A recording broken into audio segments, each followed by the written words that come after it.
Muy buenos días a todos y a todas. Bienvenidos y bienvenidas a una nueva versión de Diálogos de Geografía.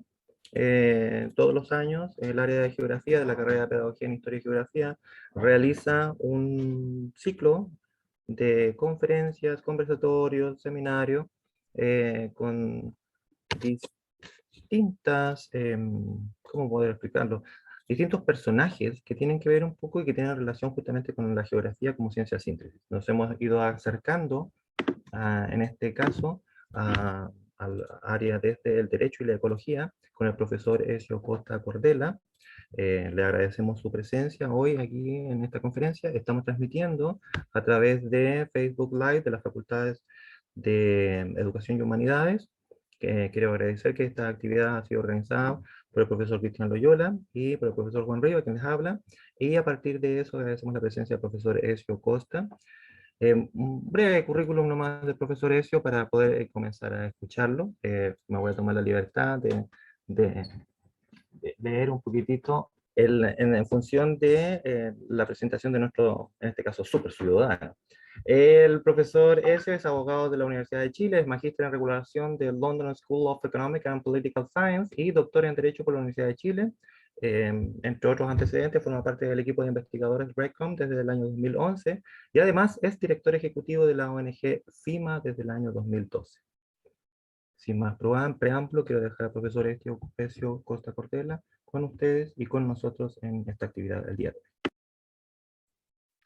Muchas gracias, profesor Rías, profesor Loyola, por esta invitación y a todos y a todas por unirse en esta conferencia. Espero que lo que conversemos hoy les sirva para reflexionar principalmente. Yo no tengo mucha más pretensión que esa, reflexionar en torno a la protección de nuestro medio ambiente, a cómo la protección de nuestro medio ambiente se vincula con la paz social, con la posibilidad de tener un pacto social estable y por lo tanto con la posibilidad de tener lo que hemos llamado una constitución ecológica. Estamos, entonces, bueno, esta presentación va a versar y debería durar unos 30 minutos más o menos, después tendremos otros tantos para conversar. Vamos a hablar sobre la Constitución Ecológica y los derechos ambientales como una de las maneras en las cuales debiéramos abordar el malestar social que enfrentamos hoy en día. Y entonces, para eso, primero que nada, voy a mostrarles en parte de qué se trata la idea de que la crisis social en la que nos encontramos tiene raíces ambientales en Chile, para luego explorar cómo es que se relaciona particularmente con los derechos en materia ambiental y por lo tanto cómo es que la ausencia de derechos o la manera en que los derechos están configurados ha tenido consecuencias en términos de ese malestar social, y entendiendo además que existe una conexión, puntos de conexión entre el sistema social, el sistema jurídico, el ordenamiento jurídico y el sistema natural, ¿no? La naturaleza. Y cómo es que esas conexiones quizás están no adecuadamente construidas y por lo tanto se produce entonces un problema entre estos distintos sistemas.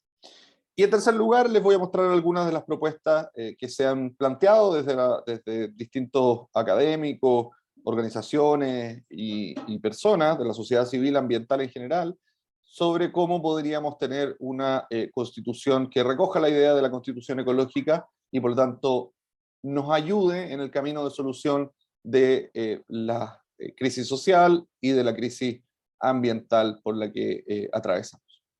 Entonces, si nos remontamos al año 2017, que es donde sale esta nota, en el año 2017 Chile era mencionado en los rankings internacionales como uno de los 5 países con más conflictos ambientales.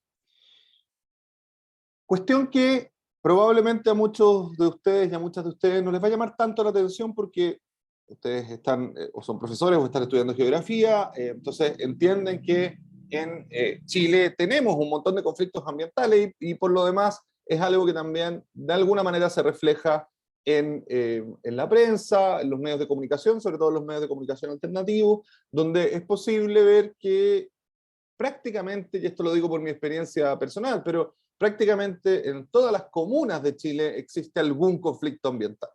Y de hecho sucede que mientras los grandes conflictos político-económicos se sitúan en las grandes urbes, y entonces uno ve mucho más movimiento, protesta, expresiones a propósito de las pensiones o de la salud en Santiago, en Concepción, en Valparaíso, los conflictos ambientales o socioambientales se sitúan en los territorios mismos, y entonces uno a veces tiene menos exposición pública por eso, pero a cualquier pequeña, mediana ciudad de Chile que uno va, se encuentra con algún tipo de conflicto socioambiental.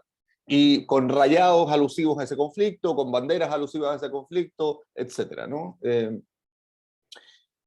Y eso tiene que ver con, en parte, la centralización del poder. Lo vamos a hablar después cuando exploremos también las soluciones quizás a este tipo de conflictos. Pero volvamos a lo que les estaba diciendo. Chile es uno de los 5 países con más conflictos ambientales, así lo era el año 2017 al menos. Al mismo tiempo, sin embargo, Chile no es un país excesivamente conflictivo, de hecho todo lo contrario, es un país bastante pacífico. Incluso después de el estallido social, las violaciones a los derechos humanos y todo lo que ha sucedido en este par de años, seguimos siendo el país más pacífico en términos del Global Peace Index de Latinoamérica, y estamos en el lugar 42, si no me equivoco, 43 del mundo. O sea, seguimos siendo un país que está en la parte alta de lo pacífico, ¿no? Pero a pesar de estar en la parte alta de lo pacífico, estamos con una serie de conflictos ambientales bastante grandes en distintos lugares. Y en el año 2019, cuando se produjo el estallido social o la revuelta, tuvimos, desde la Sociedad Civil por la Acción Climática, que es una red de organizaciones ambientales, se hizo este afiche que pueden ver a la derecha, que hacía un vínculo que yo rescato porque está graficado ahí, pero hacía un vínculo entre las que en ese minuto se veían como las causas del malestar social y su bajada o su raíz ambiental. Entonces, por ejemplo, se ha hablado siempre de que parte de las causas del malestar social están en la desigualdad. Y la desigualdad se expresa de manera muy cruel y muy palpable en la existencia de zonas de sacrificio. O sea, la existencia de lugares que tienen que recibir una cantidad de carga ambiental que es muchísimo mayor que la carga ambiental que el resto de los lugares de Chile recibe, que el resto de las personas de Chile recibe. Y se expresa también esa desigualdad en el hecho de que el agua esté garantizada en torno a la propiedad privada y por lo tanto esté garantizada para quienes tienen derechos de aprovechamiento de agua sobre los cuales la Constitución del 80 estableció propiedad, pero no esté garantizada para el resto de nosotros y nosotras, y sobre todo para las personas que habitan en los territorios rurales, donde hoy día hay, ya he visto distintas cuentas, pero la última actualización que vi era cerca de 1.100.000 personas que no tienen acceso al agua.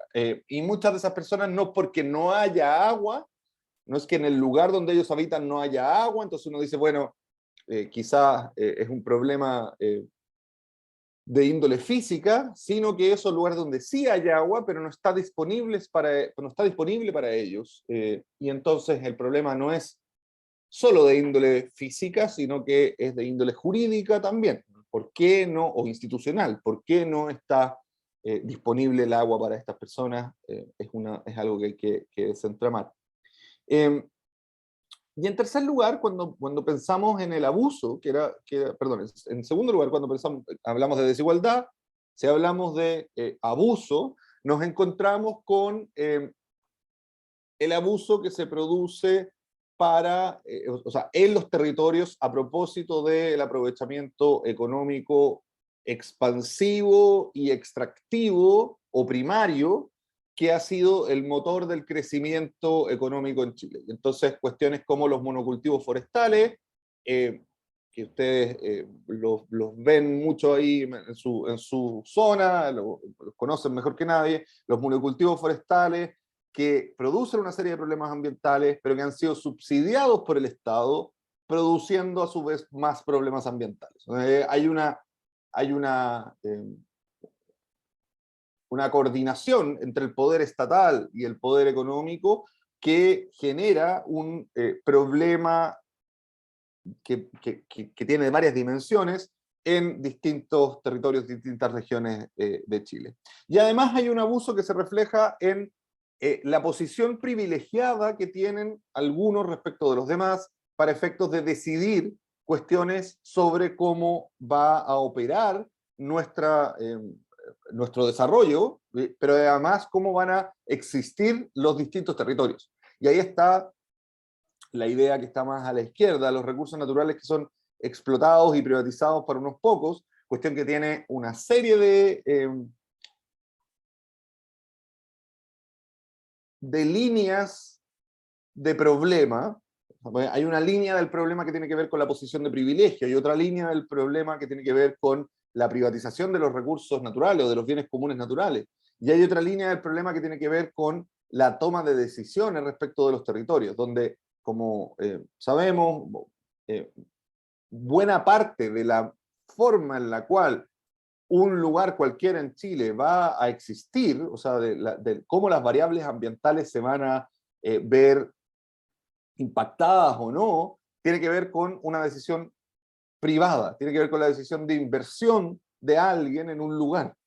Y con la decisión que tome el Estado, normalmente muy proclive a la inversión por sobre otros valores, y esa decisión que tome el Estado, entonces va a estar empujada por la decisión económica de un privado, con muy poca posibilidad de incorporación de las variables que las personas que habitan un lugar le tengan valor, ¿no?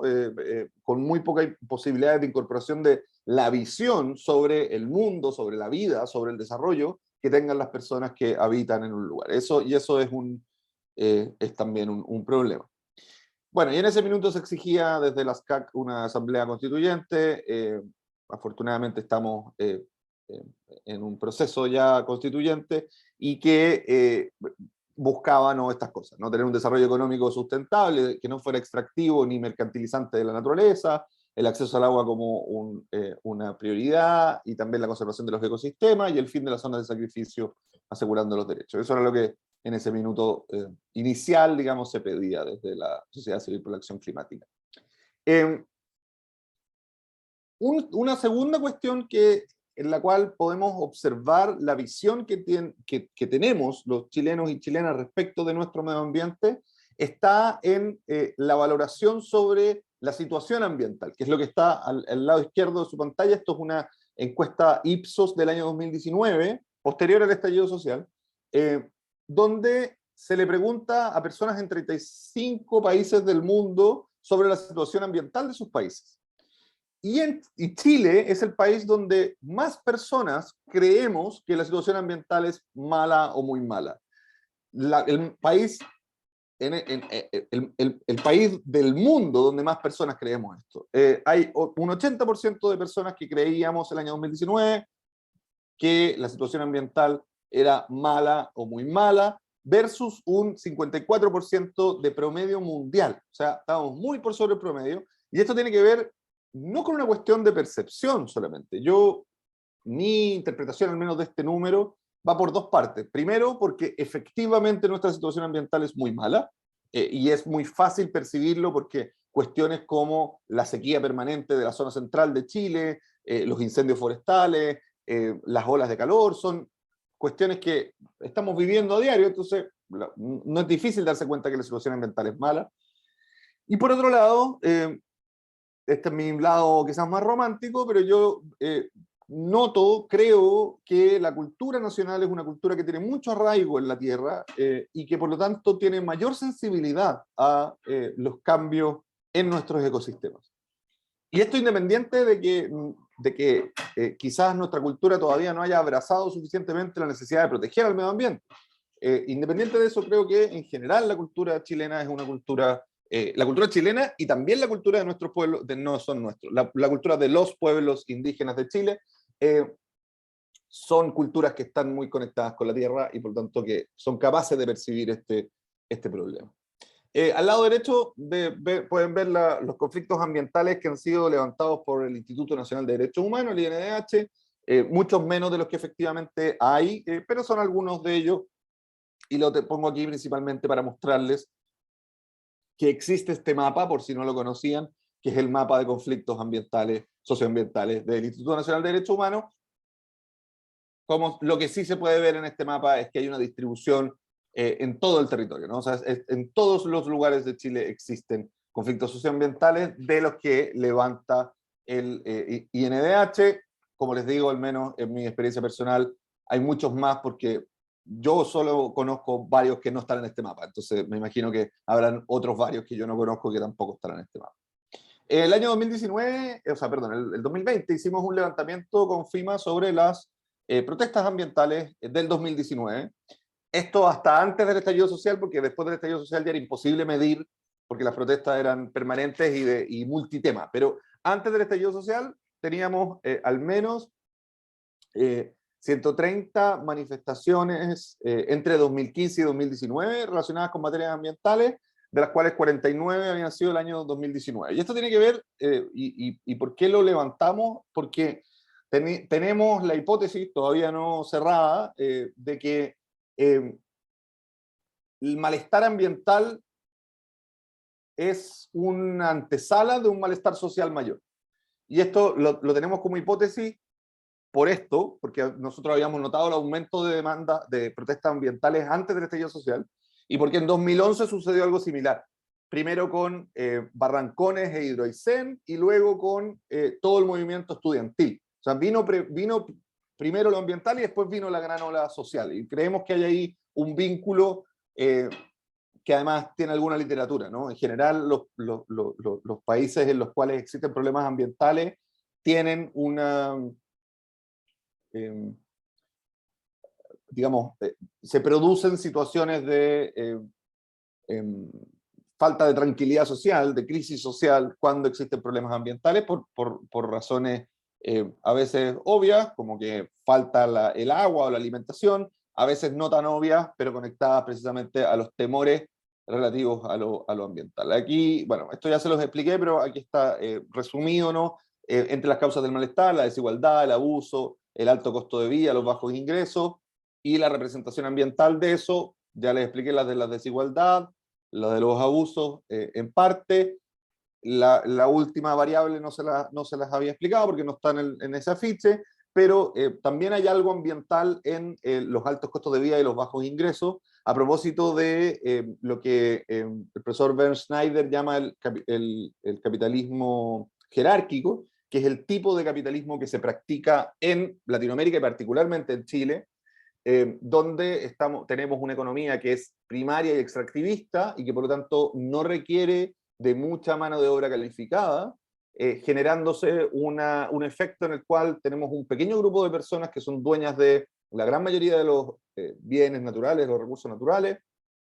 Ese pequeño grupo de personas controla entonces en general la economía, que requiere de un grupo intermedio de profesionales que no es muy grande, y de un grupo más grande de personas que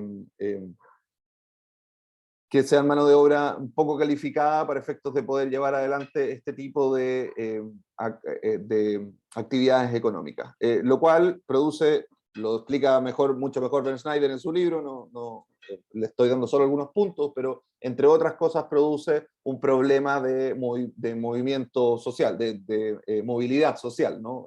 No hay una movilidad social que se promete que hay, pero no la hay en realidad, porque no existe un mercado laboral que absorba, por ejemplo, la cantidad de personas que podrían eventualmente ser profesionales estudiando en las universidades. Entonces, eso es un problema que tiene que ver con una estructura económica, pero que es una estructura económica que en el caso chileno es la misma estructura que produce los problemas ambientales. Y por eso ahí hay una conexión más o menos interesante. Y lo otro que tiene que ver con destrucción que se produjo durante la dictadura principalmente, pero también que se ha seguido profundizando, de las formas de vida comunitaria, solidaria, de las redes sociales, ¿no? De las redes sociales análogas, no de las redes sociales digitales.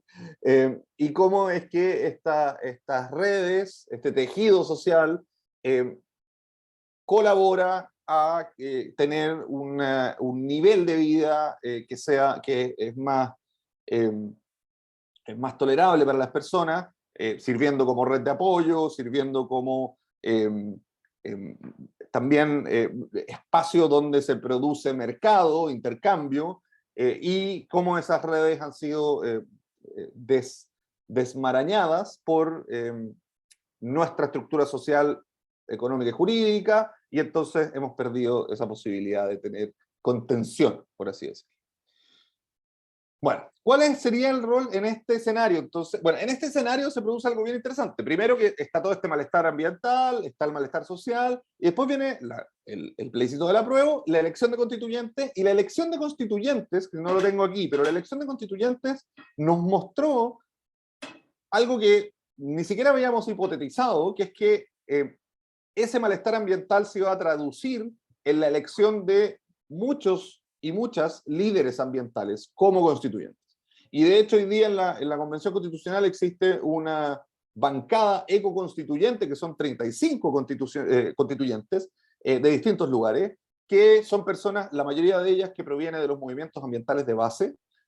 Algunos también son académicos, pero también relacionados con los movimientos ambientales, y que llegaron a la convención precisamente porque desde los distintos territorios de Chile, que hay personas de Magallanes hasta Arica, que han sido elegidas por su conexión con los problemas ambientales locales, porque las personas entendemos que en esas cuestiones locales se refleja todo el problema estructural de nuestro sistema jurídico, en este caso que es el que puede cambiarse a través de una constitución.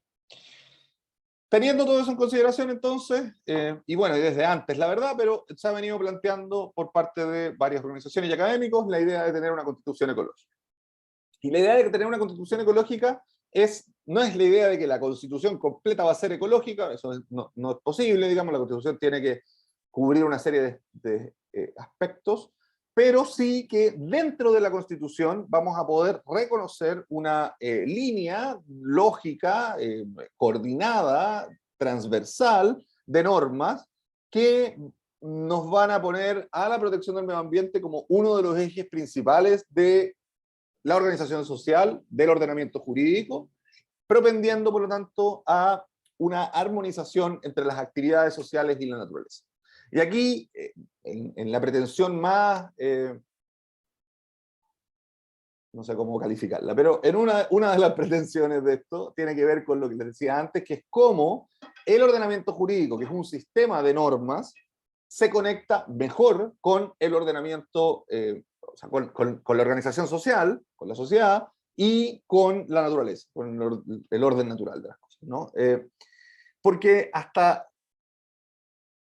desde el año cero, desde los romanos, hasta el año 2000, o sea, perdón, hasta el año 1960, el derecho nuestro tributa a esa tradición, tributa a la tradición occidental que viene del derecho romano. El derecho no había incorporado como algo, ni como alguien, a la naturaleza. La naturaleza no existía para el derecho. Lo que existía eran elementos de la naturaleza dispersos, apropiables en general, la mayoría de ellos, salvo los que eran calificados como bienes comunes, apropiables, transables, explotables. Y lo que el derecho se había preocupado hasta, como les digo, los años 60, pero todavía sigue siendo esa la mayor fuerza del derecho, es a regular la manera en la cual usamos, aprovechamos, explotamos los bienes naturales, y cómo es que nos intercambiamos o nos arreglamos entre quienes tenemos algún derecho para explotar esos bienes naturales. A eso se ha dedicado el derecho en relación con la naturaleza durante todo este tiempo, y es recién en los años 60-70 que en los años 60 primero la ciencia muestra la gravedad de las afectaciones ambientales que estamos provocando con nuestras acciones, En los años 70 esto se amplía y terminamos con la Declaración de Estocolmo en el año 72, que es la primera vez que los estados, en el derecho internacional, establecen algo que tenga que ver con la protección ambiental del medio ambiente como medio ambiente. Existen cosas previas, por ejemplo, protección de las ballenas, protección de las aves, pero no del medio ambiente como concepto. El medio ambiente como concepto se incorpora recién en esta época.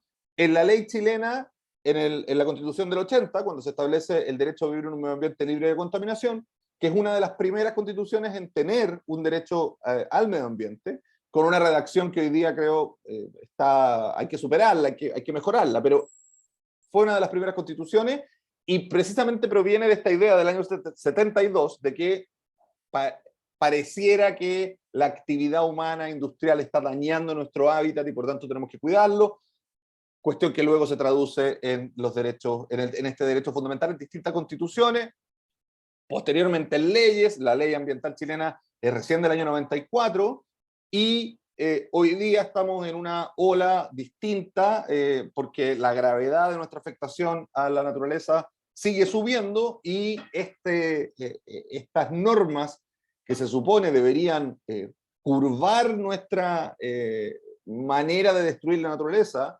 modificar nuestra actitud, nuestras actividades, no lo ha logrado todavía. Entonces, estamos en un punto bien importante de cómo cambiar este ordenamiento jurídico para que recoja el problema ambiental en el que nos hemos metido, que es la crisis climática y ecológica en la que vivimos actualmente. Se refleja, por supuesto, en el cambio climático, pero también se refleja en la sexta extinción de especies, se refleja en la pérdida de suelos cultivables, se refleja en una serie de problemas ambientales a nivel global y a nivel local. Bueno, entonces esta constitución ecológica, como les digo, tendría que ser un espacio transversal dentro de la constitución y entonces tiene distintos puntos que, también porque no me queda mucho tiempo, los vamos a ver relativamente rápido, ¿no? Todas las constituciones tienen una parte donde están los principios, que son normas generales de carácter abierto que van a guiar la acción. Todas las constituciones tienen algún tipo de organización estatal, donde se crean algunos organismos y se, por ejemplo, divide en regiones o en provincias al país, se establece los poderes del Estado, etc. No todas las constituciones tienen un reconocimiento ambiental explícito, y eso es un punto que vamos a abordar también, y todas las constituciones tienen derechos. Derechos humanos, reconocidos en los tratados internacionales, otros derechos reconocidos en las propias constituciones, que funcionan principalmente como en dos niveles, como frenos al poder estatal y también como garantías de provisión de ciertos mínimos que consideramos básicos para efectos de respetar la dignidad de las personas, ¿no? Los derechos son siempre en esa línea. En la Constitución ecológica, entonces, cuando hablamos de principios, y por lo tanto estas guías, nos referimos, hay más, y los que les muestro ahora son los que yo generalmente abogo por ellos, pero hay más principios en las distintas presentaciones. La ONG FIMA tiene una propuesta de constitución ecológica, la Sociedad Civil por la Acción Climática tiene otra propuesta, hay una red de constitucionalismo ecológico que tiene otra propuesta, y hay un movimiento que se llama Ecoconstitución, que tiene otra. O sea, hay distintas propuestas de constitución ecológica dando vuelta. Yo les muestro la que yo que más he trabajado, que es la de FIMA. Primer principio, un principio de protección ambiental o protección del medio ambiente. Y la idea de este principio es que obligue a todos los actores privados, públicos, jueces, quien sea, a interpretar las normas en la lógica de que las normas están hechas para proteger al medio ambiente. O sea, entendiendo que cuando existe una norma ambiental, esa norma está para proteger al medio ambiente y no para otra cosa. Que es un problema con el que los operadores del derecho nos encontramos siempre. Como las normas en su literalidad no siempre son evidentes, necesitan la guía de un principio. Entonces, este principio podría ser muy útil en ese sentido. Segundo lugar, hemos hablado de un principio de justicia ambiental e intergeneracional. La justicia ambiental es la repartición adecuada, justa, equitativa de las cargas y los beneficios ambientales entre quienes estamos viviendo en este minuto en este lugar, y intergeneracional es con quienes vendrán, y por lo tanto la protección de los ecosistemas, de la naturaleza, para que las generaciones futuras también puedan disfrutar de aquellos bienes naturales que a nosotros nos han sido legados, por así decirlo, de las generaciones anteriores y que nosotros le debemos a las generaciones futuras. Ninguna de las dos cosas es estrictamente así, hay una discusión ética al respecto, pero al menos la idea de que tenemos que resguardar un bienestar mínimo para las generaciones futuras está envuelta en el principio de justicia intergeneracional. En tercer lugar, un principio de acción climática, y aquí los y las invito a las 6:30, cuando terminemos esto, es el lanzamiento de un informe de cambio climático y nueva constitución de FIMA. Va a estar comentando un profesor colombiano que trabaja en Guayú, César Rodríguez Garavito, muy interesante, y además van a tener ahí acceso al informe que despliega todos los argumentos de por qué hay que incorporar la variable climática en una nueva constitución. Pero por lo pronto, el principio de constitución ecológica, y también va a estar la profesora Pilar Moraga del CR2 de la Universidad de Chile. El principio de acción ecológica, de acción climática, lo que se refiere es que tanto la adaptación al cambio climático, que es nuestra urgencia, como la mitigación, rebajar la cantidad de gases de efecto invernadero, y la transición justa, o sea que cuando hagamos esto, mitigación y adaptación, no sean los mismos beneficiados de haber producido la crisis los que ahora se beneficien de las soluciones, ni tampoco sean los mismos perjudicados por la crisis los que ahora se perjudiquen con las soluciones. Esas tres ideas están envueltas en la idea de acción climática, ¿no? Entonces, como otro principio de la nueva constitución, de la constitución ecológica. Y por último, un principio de buen vivir que recoge la visión de los pueblos indígenas sobre el buen vivir, occidentalizada como buen vivir, Cumemoñén, en el caso de los mapuches, el Sumac Causay en quechua, tiene otras expresiones similares en otras lenguas indígenas, pero en general, esta idea de buen vivir, de hecho, aquí tengo un libro sobre esto. Mahora Ribarriba es la manera en que se dice en las personas de Isla de Pascua, Rapa Nui, en Rapa Nui. Bueno, el buen vivir, la idea que tiene es que una buena vida es una vida que está en equilibrio con las demás vidas. Ese es como yo diría el punto principal. Y eso significa que uno de los objetivos de la organización social es lograr esta buena vida, es lograr este buen vivir, que mantenga el equilibrio de las personas con sus comunidades y con la comunidad de vidas, humanas y no humanas, que nos rodea.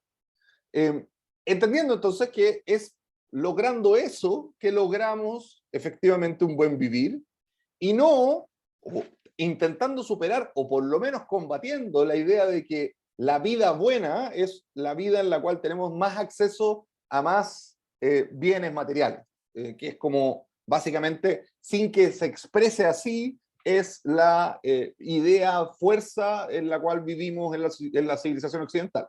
Entonces, es un poco matizar esa idea fuerza del bienestar material como el único tipo de bienestar y poner otros tipos de bienestares en la misma dimensión. Entonces, que estemos como organización social buscando el bienestar material, por supuesto, pero también el bienestar espiritual, el bienestar emocional, el equilibrio que tiene que ver, el equilibrio que creemos que tiene que haber entre nuestras posibilidades y las posibilidades de quienes nos rodean.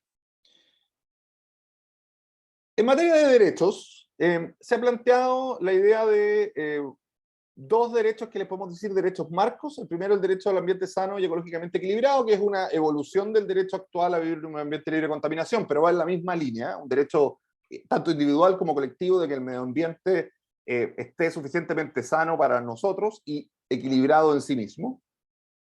Y la idea de derechos de la naturaleza, que es un poco más novedosa. Los derechos de la naturaleza refieren al reconocimiento de que la naturaleza tiene derecho a existir y por tanto a que se protejan sus funciones, sus ciclos, sus procesos, y que tiene derecho a regenerarse o recuperarse, si es que es dañada. Esos son los derechos de la naturaleza, son esos dos. No es que, esto es importante recalcarlo porque a veces uno dice derechos de la naturaleza y alguien dice, no, pero ¿cómo? Si la naturaleza no es persona, ¿por qué va a tener derecho a, no sé, la libertad de expresión? No, evidentemente no, la naturaleza no hay que reconocerle ese derecho, se va a expresar libremente igual aunque no le reconozcamos ese derecho, sino que el derecho a la existencia y el derecho a la reparación, que tiene que ver más bien con cuestiones que nosotros tenemos que respetar, ¿no? De hecho, la manera que lo tiene la Constitución de Ecuador, por ejemplo, es parte así, ¿no? El derecho, es el derecho a que se respeten sus ciclos, procesos, estructuras, etc. Porque somos nosotros los que tenemos que respetar. Luego tenemos algunos derechos sustantivos y limitaciones a otros derechos. Los derechos sustantivos me refiero a que efectivamente hay una provisión, ¿no?, de agua, el derecho humano al agua, y el derecho de acceso a los bienes comunes, naturales. Aire, agua, riberas de ríos y lagos, playas, el mar, hay una discusión sobre si podrían haber otros bienes ahí, como las altas montañas, por ejemplo, que en Chile culturalmente han sido siempre un espacio común, ¿no?, un bien común. Y límites a la propiedad privada, en términos de que esa propiedad privada no puede afectar las funciones ecosistémicas de los bienes sobre los cuales existe propiedad. Entonces se llama la función ecológica de la propiedad.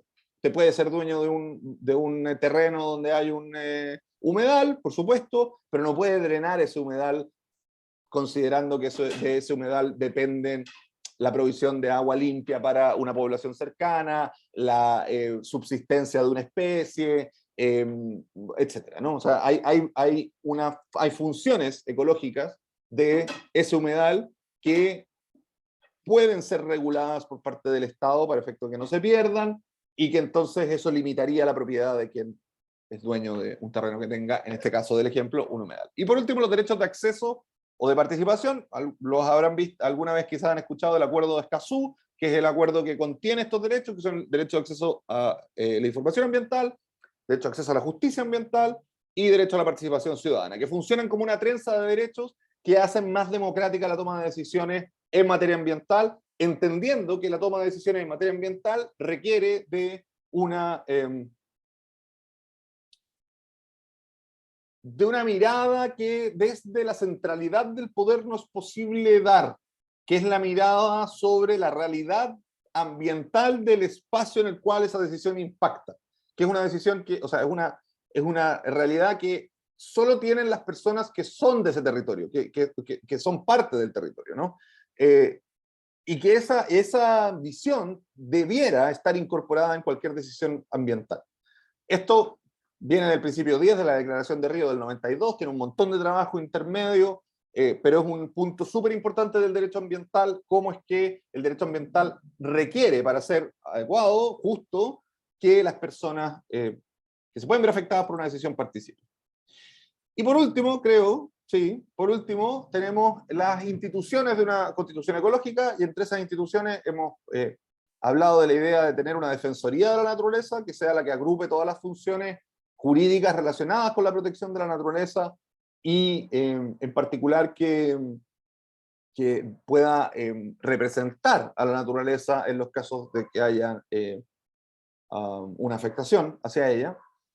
En primer lugar. En segundo lugar, las acciones populares, como los recursos de protección, pero acciones, esto están contenidos en la Constitución colombiana, por ejemplo, son acciones que permiten a las personas pedirle judicialmente al Estado que despliegue actividades que tienen que ver con la satisfacción de derechos fundamentales. Y eso es una cuestión que hoy día tenemos en el recurso de protección a medias, porque el recurso de protección no cubre todos los derechos fundamentales, creemos que hay que avanzar hacia él. En tercer lugar, una administración territorial ecosistémica, y aquí lo que se ha planteado particularmente es que la división territorial del país se haga por ecosistemas. Se consideren los ecosistemas, ¿no? Que no termine una región en un río y empiece la siguiente en ese río, porque entonces el río queda en terreno de ambos, lo cual dificulta mucho la gestión. Se ha planteado la idea de que reconozcamos las 101 cuencas de Chile como unidades territoriales básicas, y entonces tengamos las comunas, que son 348 en Chile, 350, luego un nivel de cuencas, de 101 cuencas, en lugar de lo que hoy día tenemos como provincias, que son 50 y tantas, y después un nivel regional que yo no sé si las regiones en la próxima constitución van a quedar como ahora, o van a ser macro regiones, o más chicas, no lo sé, pero que reconozcan que cada región está compuesta por un número X de cuencas, y que esas cuencas entonces son la unidad de manejo tanto administrativo como ambiental, de manera de juntar esas dos ideas, ¿no? Que cuando estamos administrando un territorio, cuando el Estado está administrando un territorio, está administrando la manera en que ese territorio vive, existe, cómo es que se conectan los elementos. Esa es la idea. Luego tener una superintendencia y un servicio de evaluación ambiental que sean autónomos para que no dependan de los gobiernos de turno y poder confiar más en sus decisiones. Y por último, que la decisión sobre modelos de desarrollo, actividades, estén a nivel regional y no a nivel central, de manera que efectivamente las regiones puedan decidir sus formas de desarrollo, con una base nacional, por supuesto, pero con un nivel de autonomía mayor para las regiones, que sobre todo incorpore de mejor manera la participación ciudadana, y ahí un ordenamiento territorial robusto por parte de las regiones, que sea objeto de un plebiscito regional, por ejemplo, sería una de las ideas más importantes. Y eso, ese es mi libro, por si a alguien le interesa. Y lo de la izquierda es un chungungo en el sector donde quieren construir Domingo, que me regaló una foto una amiga. Excelente presentación, profesor. Excelente presentación, muy aclaratoria, muy interesante, con hartos elementos. Mire, antes de dar la palabra, yo quiero tomar un poquitito la conversación, que nos dé unos pequeños minutos para conversar un par de cosas. Quiero llevarlo a un tema que usted maneja, que tiene que ver con los derechos de agua, y en virtud de ello, con la relación que hay respecto del derecho de agua con el agua que hay en realidad. Porque hasta nosotros haciendo una pequeña investigación tenemos ciertas claridades respecto que las mediciones del agua que existe en Chile están hechas en función de los derechos de agua entregados. Pero la realidad es que, por ejemplo, la región de Ñuble tiene 3, 4, 5 estaciones pluviométricas. No sabemos efectivamente cuánta agua hay en marzo, en marzo, en abril. El agua es un organismo dinámico y por lo tanto el derecho es estático. Más encima, el recurso de agua se divide en segmentos y el derecho es consultivo, y tiene otro nombre, me parece, es las aguas que se devuelven y las otras aguas que no se devuelven. Ajá. Entonces, en esa concepción, eh, ¿cuál es su opinión respecto de esta trayectoria que ha tenido jurídica el agua para protegerla, para convertirla en un bien que es casi tan parecido como si fuera la tierra? Es decir, tratamos a la tierra y al agua de la misma forma cuando la tierra y el agua no son lo mismo. De hecho, incluso hasta los separamos, los derechos de la tierra de los derechos del agua. Entonces, ¿cuál es su opinión al respecto? Tratamos a la tierra y al agua de la misma forma cuando la tierra y el agua no son. Yo creo que hay varios puntos que abordar. El primero es que efectivamente, como tú dices, el tratamiento que hemos hecho de las aguas en Chile es un tratamiento bastante único. Esta idea de que hay un derecho de propiedad sobre los derechos de aprovechamiento. Lo normal es que existan derechos de aprovechamiento, concesiones, pero no que se haga un derecho de propiedad sobre esa concesión. Y esa es una dimensión. Y hay otra dimensión que es la dimensión de la información, donde tenemos muy poca información sobre el agua y muy mala información sobre el agua. Y ahí precisamente está lo que estás diciendo sobre cómo se ha hecho el cálculo de los derechos. ¿Por qué tenemos poca y mala información? Yo creo que una parte importante de nuestra falencia tiene que ver con que al querer entregar mayor poder a los privados para efectos de la administración del agua, se perdió la capacidad del Estado de recopilar información, de manejarla adecuadamente. Se disminuyó a su mínima expresión, como en muchas otras áreas, al Estado durante los años 80, y entonces quedamos desorganizados. Perdone que lo interrumpe, profesor. Dale. Y antes de dar la palabra a otras personas, tengo una obsesión un poquito con este tema, porque la definición, en este caso jurídica, que tiene el agua es como un bien de uso público, Bien nacional de uso público, sí. bien nacional de uso público. Pero entiendo que en otros lugares tiene otro nombre. Entiendo que en Francia se llama que el agua es patrimonio de la nación y por lo tanto es independiente de los gobiernos, del Estado, sino que pertenece a los ciudadanos.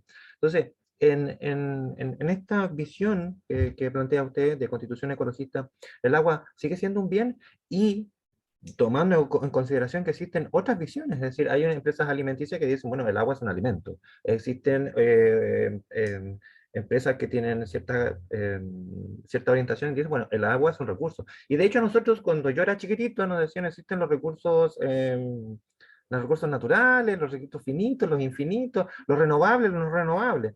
Y nos hemos ido dando cuenta que esa sí que era un adoctrinamiento respecto en la educación y muy lejano a la realidad. Retomo con... Sí, yo también crecí con eso de que estos eran recursos renovables y bueno, no era tan así. A ver, el agua en el derecho occidental, desde los romanos en adelante, siempre fue concebida como un bien común. Que sea un bien común significa que no puede ser ni de propiedad pública ni de propiedad privada, sino que se reconoce que es intergeneracionalmente perteneciente a los pueblos y que su administración debe ser una administración que puede ser un poco más pública o un poco más comunitaria. Eso es algo que sí varía de lugar en lugar, pero no el reconocimiento de que es bien común. En el caso de Chile, voy a tomar las palabras de don Roberto Celedón, constituyente de la región del Maule, y además abogado de derechos humanos muy, muy importante. Alguna vez en la Convención Constitucional él decía, lo que pasa es que tenemos una constitución esquizofrénica, porque la Constitución del 80 considera esto de que son bienes nacionales de uso público, pero a la vez considera que hay propiedad sobre ellos. Y eso es una contradicción en sí misma. No puede haber propiedad sobre un bien nacional de uso público, ni puede ser bien nacional de uso público algo sobre lo que hay propiedad. Entonces, bueno, hay razones históricas por lo que se produjo esto, ¿no? No fue sencillo en su minuto, incluso con la circunstancia de la dictadura, no fue sencillo poner propiedad sobre el agua, ¿no? Los mismos militares no estaban de acuerdo con eso. Pero la presión de los Chicago Boys, de la Sociedad Nacional de Agricultura, terminó por ganar esa pulseada y que quedara con propiedad el agua. Bueno, siendo un bien común en todas partes, en el derecho occidental, por supuesto, en las cosmovisiones de los pueblos indígenas del mundo en general, también el agua es un bien común. Lo razonable sería que volvamos a considerarla un bien común. Lo que no significa que no va a haber derechos de aprovechamiento sobre ella, insisto. Como todo bien común, primero se satisfacen las necesidades básicas de las personas, o sea, del derecho humano al agua, el derecho, la necesidad de que corra la suficiente agua para que los ecosistemas sigan funcionando de manera que el ciclo hídrico siga funcionando, y luego de eso, bueno, el resto del agua se reparte para los distintos procesos productivos, donde lo que teníamos en Chile hasta los años 70 era que había una preferencia por la agricultura, primero por una necesidad de soberanía alimentaria, después por una visión exportadora, pero parece más o menos razonable esa priorización. Y después vienen el resto de las actividades que también necesitan agua, que también pueden tener derechos, obviamente. Hay una... Dale, Juan, perdón. No, perdón, es que no quería interrumpirlo. Lo que pasa es que hay varias preguntas ahí entre medio. Entonces Sí, démosle para que alcance. El profesor Cristian quería hacer una consulta, ¿lo escuchamos? Sí, bueno, agradecerte la presentación enriquecedora desde mi perspectiva. Espero que a las personas que están presentes también les haya parecido importante. Y por lo que vi, quedan muchas tareas por hacer, por desarrollar, pero tengo algunos pequeños inquietudes respecto a esto de, bueno, no sé si existiese algún proyecto de intervención en el medio ambiente que no provoque conflicto. Y la ciudadanía en el correr del tiempo sí ha asumido roles importantes frente a a ciertas instalaciones que podrían afectar al medio ambiente. Yo cercano acá, en una zona que comúnmente forma parte como de mi diario vivir, que es Copquecura, no sé si tiene relación con él, intentaron, donde hay una reserva de lobos, intentaron poner salmones, piscicultura de salmones, y ahí está. Bueno, ya hemos ido viendo que también muchos de los proyectos van tirando por ahí. Pero me llama la atención que dentro de una de las ideas que tú planteaste, que era el abuso, en algunos proyectos no hubo participación ciudadana. Yo tengo entendido que la participación ciudadana dentro de estos proyectos es casi una obligación, podría estar equivocado, y me llama la atención. Entonces, la inquietud que tengo yo es cómo debería ser la participación ciudadana en todos estos proyectos que a la larga se transforman en CALS, desde tu perspectiva, porque hoy día la participación ciudadana es casi voluntaria, y muchas veces conocemos proyectos que están y nunca supimos que estaban, pero también por un tema de ignorancia. Esa es una consulta, y para no esperar la segunda tiene que ver con esto del derecho al límite de propiedad. Bueno, me quedó un poco clara la idea de la humedad, pero este límite debería ser también en tamaño, no solo en valor. Me explico, o sea, que venga una persona y diga yo puedo comprar miles de millones de hectáreas del sur de Chile y lo permite la normativa, la ley o lo que quiera, la Constitución. La Constitución, en estas ideas que tú planteas, busca eso también, más allá del valor de que si yo... Y te lo digo porque en una experiencia que tuvimos con Juan en Ranco, haciendo un proyecto de desarrollo turístico, nos encontramos con un humedal, ¿te acuerdas, Juan? Un humedal particular, un humedal, una reserva propia, y el tipo se dio el gusto de tener una reserva, pero nadie le dice nada, ni siquiera estaba registrada. Entonces, mi otra consulta tiene que ver con no solo el valor ecológico, ambiental que puede tener, sino también debería no haber un límite a esta propiedad, porque mientras más dinero tengo, puedo ser dueño de la mitad de un país. Esas dos inquietudes también. Gracias, gracias, Cristian. Respecto a lo segundo, o sea, que la verdad no lo habíamos visto desde ese punto de vista. Yo no lo he tratado desde el punto de vista del límite a la cantidad de propiedad que alguien puede tener. Me parece muy razonable en todo caso el cuestionamiento, y creo que habría que darle una vuelta. Mira, si uno mira las publicaciones de Tomás Piketty sobre capital, sobre rentas del capital y rentas del trabajo, particularmente el libro El capital en el siglo XXI habla de esto.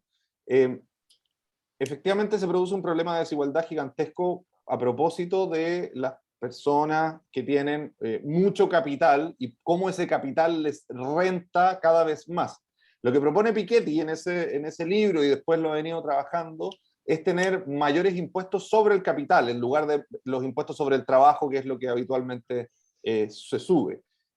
Quizás eso podría ser una manera más sutil de limitar la propiedad en términos de cantidad. No había escuchado, digamos, propuestas no sé, por ejemplo, cantidad de hectáreas que alguien puede tener, pero pues, me parece muy atendible. Respecto de el otro punto, bueno, una cuestión inicial, porque hablaste de los conflictos, y efectivamente, claro, en Copquecura, de hecho, me acuerdo para el tiempo en que querían hacer esa salmonera, estaban todas las casas con banderas negras en Copquecura. Que es una de las imágenes que me viene a la cabeza cuando pienso en que en todas las ciudades chicas y pueblos de Chile existe un conflicto ambiental. También se ven en otras, ¿no? Como Linares entero rayado contra la central Achigüeno, qué sé yo, hay miles de ejemplos, pero Puerto Natales, ¿para qué decir?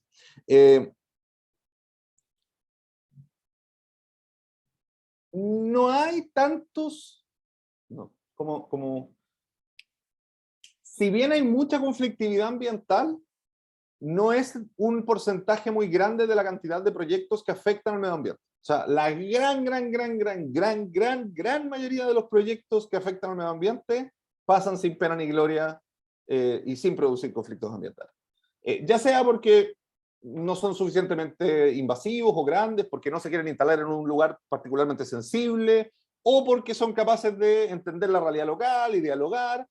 Por distintos motivos, la gran mayoría de los proyectos no tienen ningún conflicto. De hecho, cuando se estudian las causas que se judicializan, y por lo tanto que hay conflicto que lleva a los tribunales, es un porcentaje ínfimo de los proyectos que se aprueban.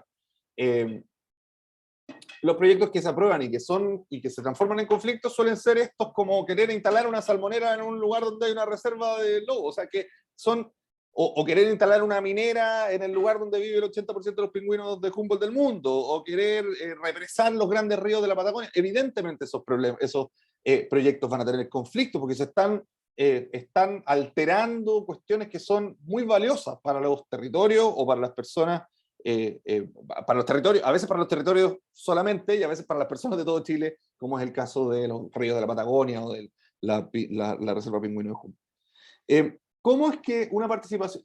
y en la lámina salía que no todos los proyectos tienen participación ciudadana porque no todos tienen. Hay dos maneras de ingresar al sistema de evaluación de impacto ambiental, por estudio o por declaración. Los que entran por estudio todos deberían tener participación, los que entran por declaración solo si es que existe una solicitud con ciertos requisitos. Y lamentablemente el Estado ha sido muy poco proclive a dar esas participaciones, generalmente las bloquea.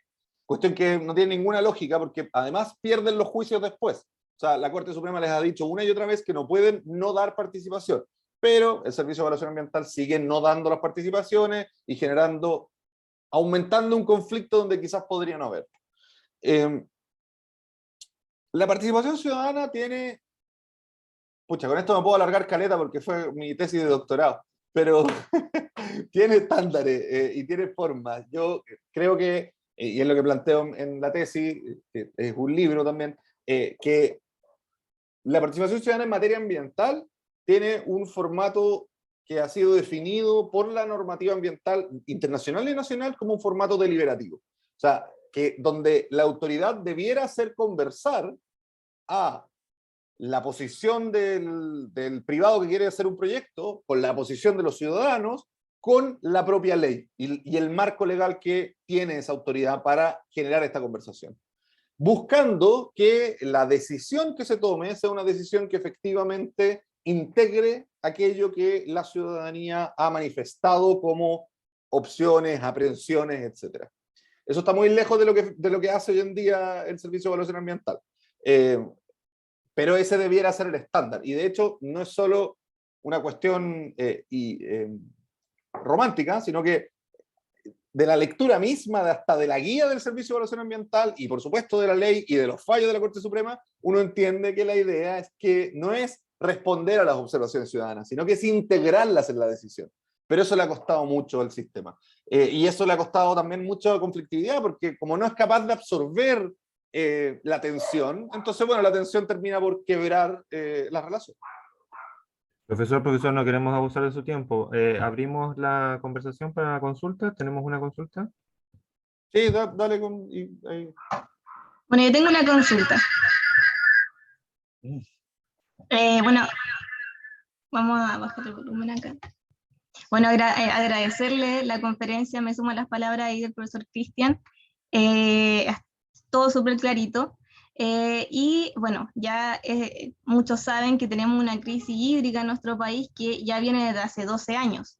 De hecho, justamente hoy día visité algunos lugares de acá de la provincia de Itata en donde tienen una crisis hídrica tremenda. Solamente se abastecen por camiones de aljibes que pasan 1 o 2 veces a la semana.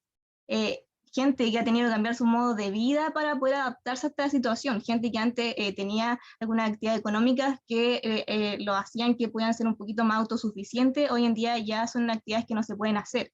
¿Qué nos llamó mucho la atención de allí? Hay presencia de forestales. ¿Qué pasa? Las forestales allí han agudizado toda esta crisis hídrica que hay en la zona. Entonces mi pregunta apunta hacia, ¿será posible una constitución ecológica con un modelo capitalista jerárquico?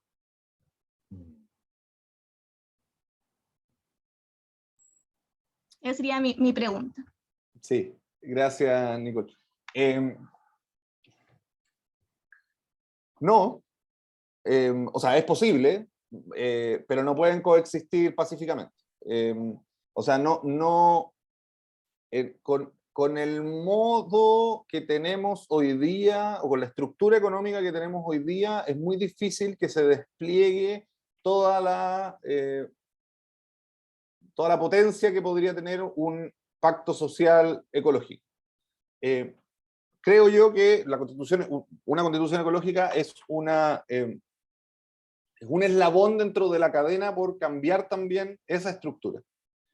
Lo que pasa con el capitalismo jerárquico, como lo tenemos hoy día acá, es que tiene una base, un pilar en la Constitución del 80. O sea, es esa Constitución la que ha impedido a la democracia salirse de esa estructura económica.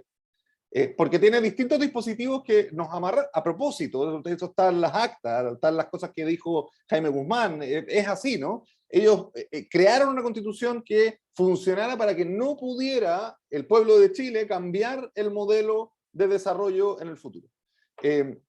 Y bueno, y nos trajo al punto en el que estamos con las consecuencias que vemos, y quizás también con algunas consecuencias positivas, pero con muchas consecuencias negativas, a las cuales no les hemos podido hacer frente. El mundo, creo yo, y esto no es por ser optimista, porque de hecho no lo veo con optimismo, el mundo se está moviendo hacia una economía que considere más al medio ambiente. Eso es un dado, o sea, yo creo que es algo que cualquiera puede observar en la economía mundial. Y digo que esto no es optimista porque lo que está sucediendo es que nos estamos moviendo hacia un capitalismo verde, que no va a cambiar radicalmente las cosas y por lo tanto nos va a dar una nueva vuelta de rueda en la crisis, no nos va a sacar de la crisis, nos va a salvar por un ratito nomás. Y yo creo que debiéramos empezar a trazar un camino que nos saque de el modelo de producción y consumo global que tenemos, que es el que provoca la crisis. Eso. Pero lamentablemente esto a la gente le suena como si fuera comunismo, y no es, pues si el comunismo tampoco arreglaría la cuestión, ¿no? Es precisamente, como decía Nicanor Parra, cuando le preguntaban si era marxista, él decía, no, gracias a Dios soy ateo. Don Víctor Garrido, usted me dice, profesor, yo creo unos 5 minutitos más para no quitarle más tiempo, profesor. Don Víctor Garrido, su pregunta, por favor, adelante. Sí. Hola, muy buenas tardes. Bueno, mi consulta va un poco asociada a lo que comentaba hace un momento el profesor Juan Rivas respecto a lo que establecen muchas constituciones en diferentes países, ya sea de Latinoamérica o incluso Europa, donde se cataloga cómo debe ser el derecho al agua. El profesor, en este caso Juan Rivas, catalogaba que en muchas ocasiones se define como un bien de consumo humano, como un alimento. Entonces, también dentro de lo que usted hablaba de las diferentes formas de expresión en las que se puede incluir dentro de la Constitución, dado la gran cantidad de constituyentes ecologistas que hay, que se eligieron democráticamente. Según su opinión, ¿cuál sería una definición o un escrito o una forma adecuada de poder nombrar al agua como un bien común, en este caso, dentro de la Constitución, ya que dentro de las diferentes propuestas de los constituyentes, muchas de ellas varían? Existen algunos constituyentes que la nombran como un derecho humano y de la naturaleza, como un bien común inapropiable, como un objeto de consumo, pero que debe ser de privilegio de uso, en este caso para el consumo humano. ¿Cuál sería en este caso quizá una definición o apropiada para incluirla dentro de la Constitución y que no pueda llevar quizá a un aprovechamiento de este recurso? Gracias, Víctor.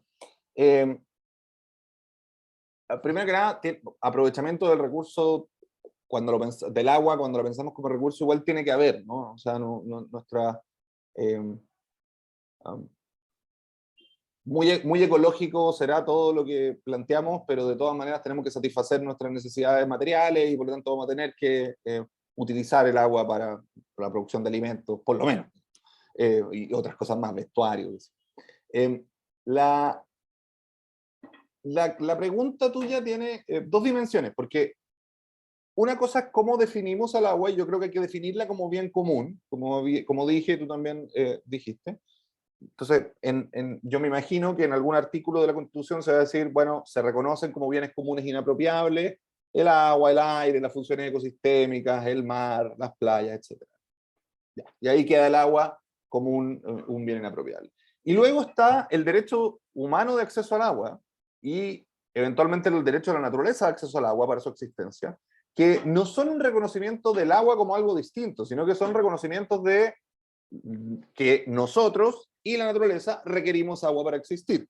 Entonces, este es un bien común inapropiable y sus usos prioritarios son el consumo humano y el consumo de la propia naturaleza para mantener sus ciclos. Y luego de eso existirán, creo yo, las concesiones de agua, que seguramente serán los mismos derechos de aprovechamiento actuales para los usos productivos. E incluso yo no veo, a veces la discusión se va a que no puede, por ejemplo, existir un mercado de derechos de aguas. Yo personalmente no veo un gran problema en que haya intercambio de esos derechos de agua, o sea, que lo uso, o sea, yo tengo un derecho de agua en un río, en un lugar, para usarlo para mi agricultura de tomates, y se lo vendo al vecino para que lo use para agricultura de choclo. No veo ahí un problema, ¿no? Mientras ese uso sea un uso que sea el mismo, que no genere grandes problemas ecosistémicos, que es algo que debiera aprobar el Estado. Eso. Muchas gracias. Por razones de tiempo y por respeto al profesor Ezio, primero agradecerle su estupenda presentación. Estamos pero muy agradecidos de que nos haya acompañado esta tarde. Como usted sabe, nos tomamos la libertad de grabarlo, así que lo vamos a difundir en diversos medios que tenemos a nuestra disposición. Queremos agradecerle de corazón su presencia hoy aquí. Esperamos que no sea la última vez. Esperamos en alguna oportunidad poder tenerlo en forma presencial. Y bueno, agradecer su presencia, invitarlo en alguna otra oportunidad, y en conjunto al profesor Cristian Loyola, yo, los alumnos de la carrera de Pedagogía en Historia y Geografía, las personas que se conectaron, académicos y académicas de la Facultad de Educación y Humanidades, quisiéramos darle las gracias y dejarlo invitado para una próxima oportunidad. Muchas gracias, profesor Ría, profesor Loyola, Nicole, Víctor, que hicieron preguntas, y a todos y a todas por estar interesadas en el tema. Eso, feliz que me inviten en persona alguna vez. Que estén bien. Muchas gracias, profesor. Chao. Chao. Muchas gracias. Chao, muchas Hasta gracias. luego.